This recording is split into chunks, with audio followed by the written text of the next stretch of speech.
Okay, we are back. I'm very happy to have on the Goldstein on Gelt show Steve Dotto, who among other things is the host of the television show called Dotto Tech. He teaches people about technology and how it's really useful and not just cool. Like he teaches a course called Inbox Zero and Upgrade to You Too. And in fact, he told us before the show that at the end of today's interview, he will tell us the number one productivity tip that will save you time each and every day. So Steve, I'm looking forward to that. But tell us, what is U2? That's actually it's U 2.0. It's upgrading. It's okay. Everybody thinks that I've got to do a little bit of work on the marketing of that. They think I'm going to upgrade them to an aging rock band. Okay. No, it's the bottom line is the productivity paradox is hitting us all squarely between the eyes. All of these tools that are designed to help us get more out of our day often just get in the way of us actually getting things done, and we get caught up in the technology and we don't actually get on with the job. I don't know if you experience that. That is right. Sure. I love these things and I always want to try a new one and then I spend a lot of time trying it. Right. I mean, think about the costs that we pay for free. You know, if you think about the amount of time that you spend on whatever phone platform you have in their store, downloading a free app that's going to make you more efficient, and then trying that app out for 3 or 4 days, realizing it really doesn't do it. So looking for and finding another app that you download for free. And they're all free, so it's nothing's lost, right? Right, well, except your time. Exactly, and how much is that worth? So that's the kind of the modern productivity paradox. Is this pursuit of productivity tends to get in the way of getting things done. Mm-hmm. Do you feel a lot of people actually worry about that, or is it different between, let's say, business owners and people who work for a company? I think people look at it in different levels. I think when we're busy, we think we're being productive. So as an individual doing any work that you're doing, if you're spending time even just kind of fiddling around on your phone trying to make something work, you think that you're doing something that's productive. You think that you're moving the ball downfield when you're not really. As a manager or a business owner, if you're looking at that person from a distance, you're recognizing the fact that they aren't indeed engaging in what's moving your enterprise forward. And so it's all based on the lens that you're looking at it through, I think. Mm-hmm. And have you found a way to teach people about this who may not be the business owners? Yeah, it doesn't take a lot. It just takes, there's aha moments through through any of this stuff as you talk to people how the technology, how they use things. Because the bottom line is we're never taught to use email, right? When you started in your first job, they might have set you up with email. You might have been taught something, but you were taught how to access your email, how to download your email, how to send an email. You weren't taught how to manage it, how to organize your folders and organize your time around email. You weren't taught what good email etiquette is as far as addressing and using carbon copy and blind CC in responding and whether or not you should be responding and engaging in conversations. You were never taught any of those techniques for what is really the most important communication tool that we have today. So everybody is at a different place because we're thrust into the job. We start using the tools without really understanding how the tools work. We make them fit based on what we're doing at that particular time as we start to engage with them. Then we develop habits around that. So most of us end up having, it's not that we're lazy, it's not that we're stupid, it's just we've developed bad productivity habits. Are there companies, like major companies, that will bring in trainers for their new staff to teach them even the basics? It sounds sort of silly. Now we're going to teach you how to use email because everyone's been doing it for years. It does sound sort of silly, and I don't know if there are major companies that are doing a lot of that. In researching my own webinar, which I delivered, which is called 3 Steps to Inbox Zero, which is kind of this process that you can go through to get control of your inbox.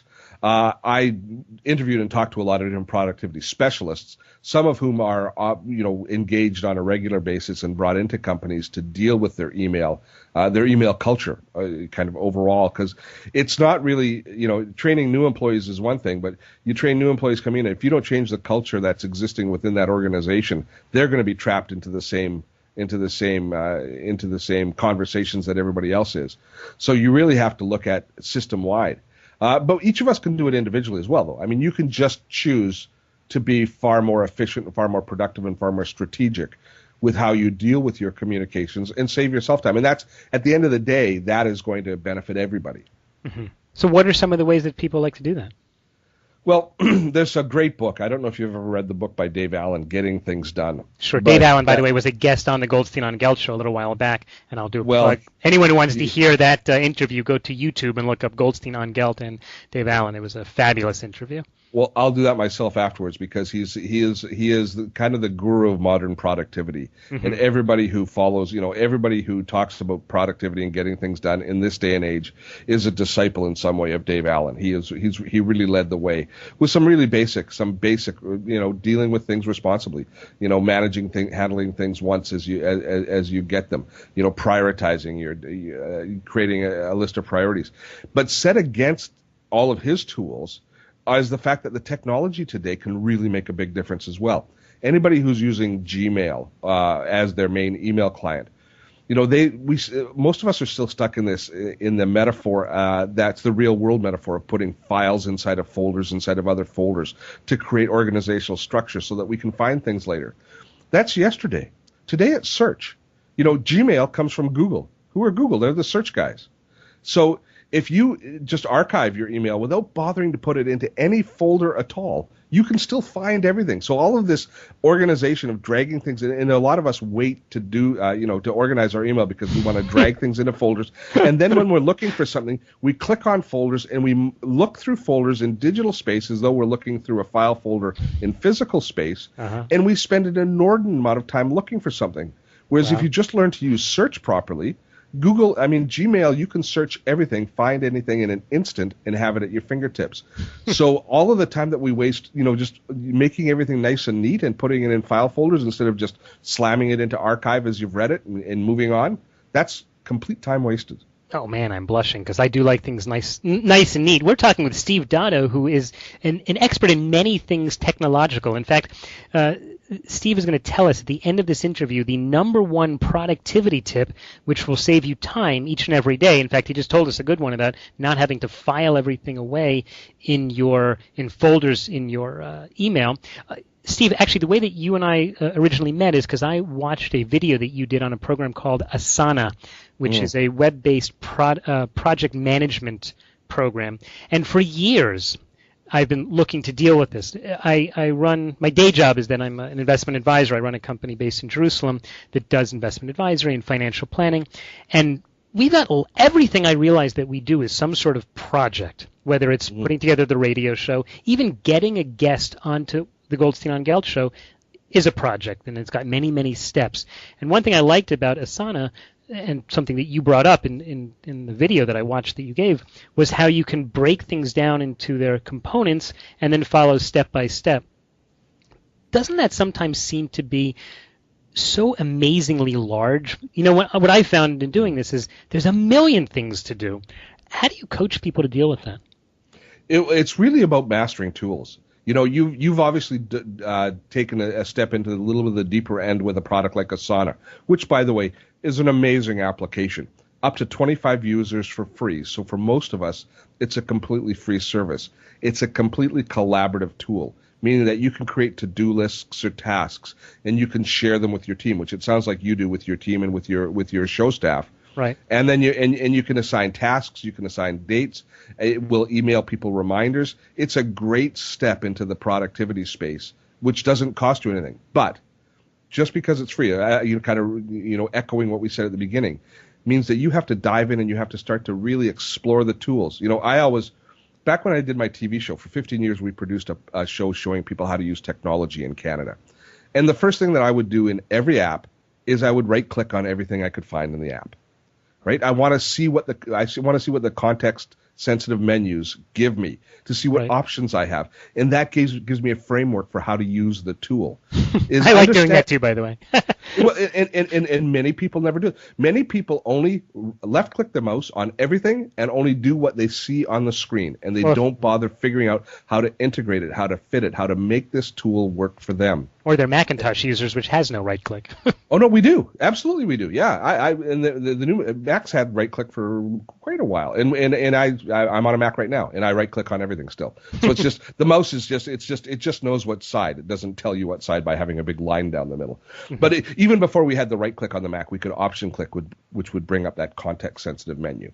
So it does give us that functionality. But the bottom line is people don't bother to learn to use the tool and to explore the tool and embrace the tool. The tool is they almost look at a lot of technology as a yoke around their neck that they put on. They drudge their way through the day, not enjoying it, not embracing it, and then take that yoke off at the end of the day and not worry about it. Well, that's the wrong attitude. I mean, you're never going to get the fullness out of any experience by not exploring what the potential of that tool is. Mm-hmm. And so you with Asana, you're discovering new and wonderful ways of making it fit in your lives.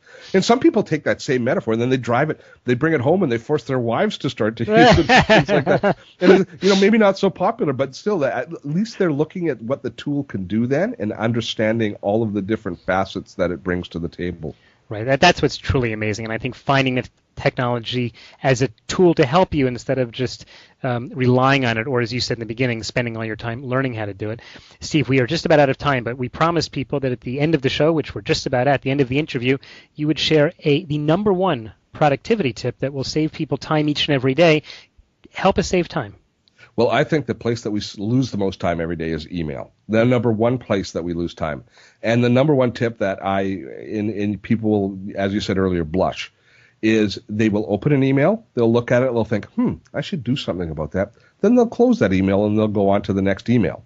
And then a little later in the day, they'll open that first email again and look at it and say, I should do. Here's the number one productivity rule. Open something once, and then you have 5 things that you can do with it. You can respond to it. You can, if it takes 30 seconds or less, you can throw it in the trash. You can archive it. You can delegate it to somebody else, or you can plug it into your system to remind you to work on later on when you have time. If you don't do one of those 5 things, if you don't take action on every single email that you open, you lose time and you cost yourself money every single time you open an email. That sounds like brilliant, really brilliant advice. And I know it sounds basically so simple, but most people, I'm sure, don't do it that way. The 80-20 rule is in effect. We all understand it, but only 20% of us are doing it. All right. Steve, listen, in the last few seconds, just tell us, how can people find you and learn about some of your courses? Well, you can find me at dottotech.com, dottotech.com. That's my homepage, my website, and I have a weekly podcast which I produce, which talks about general technology issues.